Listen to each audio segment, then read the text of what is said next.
Hello, future LPDs! So, pag-usapan natin ay professional education. Yan.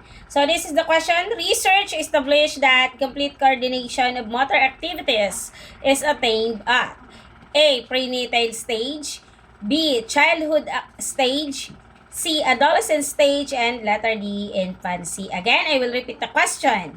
Research established that complete coordination of motor activities is attained at. So, we have four choices again. Ano nga si letter A? Prenatal stage. Ano nga po ulit? Prenatal stage. B. Childhood stage. C. Adolescent stage. And letter D. Infancy. So, dito sa four choices, ano ba ang tamang sagot? Since the question is talks about coordination of motor activities and attained at. Okay, so, ngayon, ano ang unang tatanggalin natin since elimination method ang technique na gagawin natin? Ano nga ba ang tatanggalin natin, mga ka-warriors? So, is it letter A kaya? Is it letter A kaya, prenatal stage? Or tanggalin muna natin si infancy? Okay, tanggalin natin sa letter D, infancy. Si infancy, pag sinabi nating infancy stage, they start with 0 to 2 years old. Again, 0 to 2 years old. Ibig sabihin, ito yung mga panahon ng basic motor development tulad ng paggapang, pag-upo, at paglakad. So, ibig sabihin po, infancy is very limited pa. Saan? Sa coordination and mostly reflexive movements pa lang ang ginagawa sa infancy. Kaya mali po si letter D. So, next, anong sunod na tatanggalin natin? Si prenatal stage. Bakit mali si prenatal stage? Pag sinabi nating prenatal stage, ito yung panahon habang nasa sinapupunan pa lang natin ang bata. Ibig sabihin, pag sinabing prenatal stage, dito nagde-develop yung mga basic body structure or reflexes ng baby. Ibig sabihin, wala pang coordination ng motor activities kasi hindi pa ganap ang nervous system ng bata. Kaya po, umalis sa prenatal stage. Maliwanag?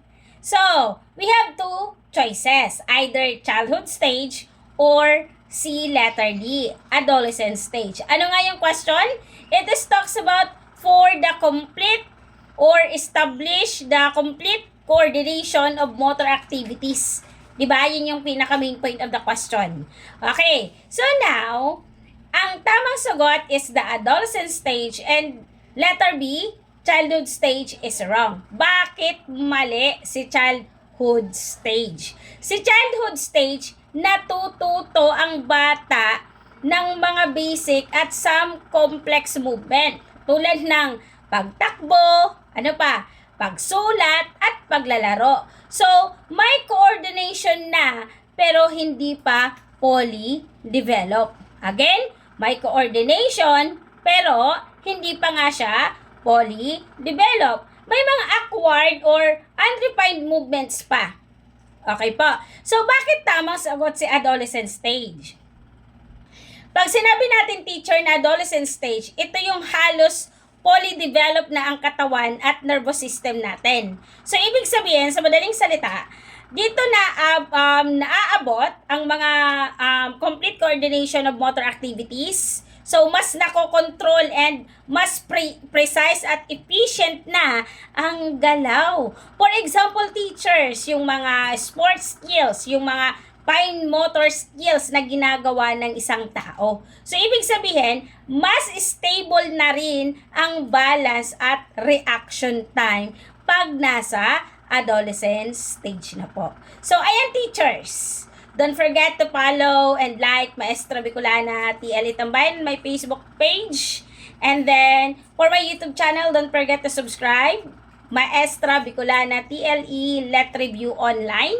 So, paki-subscribe po ng aking YouTube channel kasi yung mga live natin, session natin is gaganapin po yan sa aking mismong YouTube channel. So, teachers, thank you for watching and have a good day. Mabuhay!